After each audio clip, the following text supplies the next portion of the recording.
चलिए 1756 की उस खौफनाक घटना पर नजर डालते हैं जिसने भारत ब्रिटिश संबंधों को हमेशा के लिए बदल दिया। सोचिए, एकदम घोटू कमरा, दर्जनों कैदी और एक ऐसी खौफनाक रात जिसने हमारे इतिहास की पूरी दिशा ही मोड़ दी। नवाब सिराजुद्दौला ईस्ट इंडिया कंपनी से बहुत नाराज थे। इसी गुस्से में उन्होंने कलकत्ता किले पे सीधा हमला बोल दिया।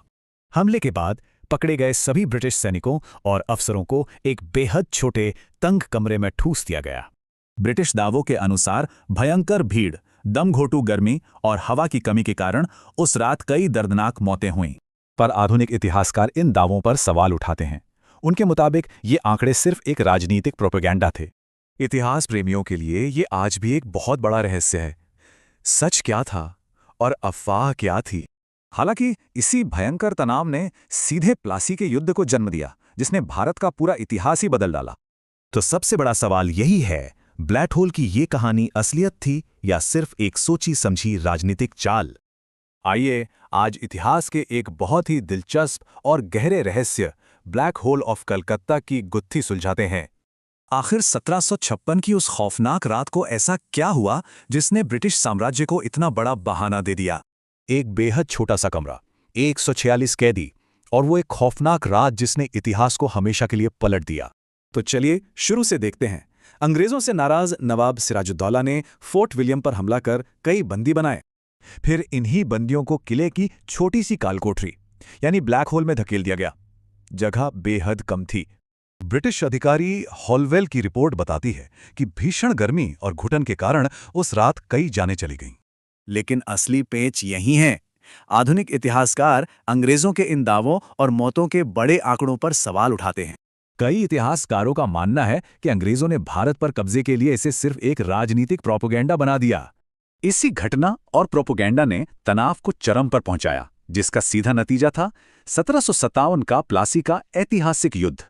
इस एक घटना ने भारत का इतिहास ही पलट दिया। हालांकि इसके असली आंकड़े आज भी एक अनसुलझा रहस्य हैं। तो अंत में ये बड़ा सवाल बचता है, क्या ब्लैक होल ऑफ कैलकाटा की वो कहानी वाकई पूरी सच्चाई थी?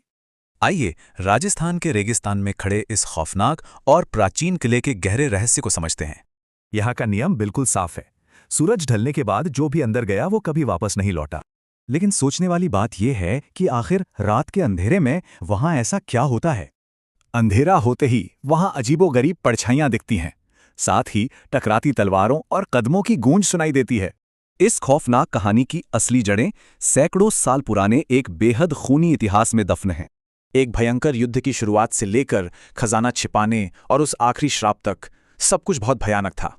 हारने वाले राजा ने मरते वक्त एक खौफनाक श्राप दिया कि जो भी खजाना ढूंढेगा उसकी मौत पक्की है।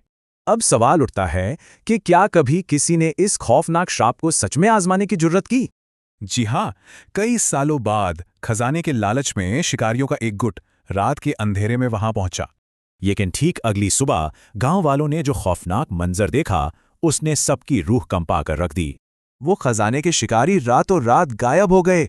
यकीन मानिए, वहां जिंदा बचने वालों की संख्या बिल्कुल शून्य थी। पीछे बची थी तो सिर्फ मिट्टी में उनके पैरों की छाप और एक टूटी हुई लाल लालटेन। उसी दिन से सूरज ढलने के बाद ये खौफनाक किला आज भी पूरी तरह से प्रतिबंधित और वीरान है। अंत में ये खौफनाक सवाल छोड़ जाता है, क्या वो सिर्फ हवा है या सच में भटकती हुई आत्माएं?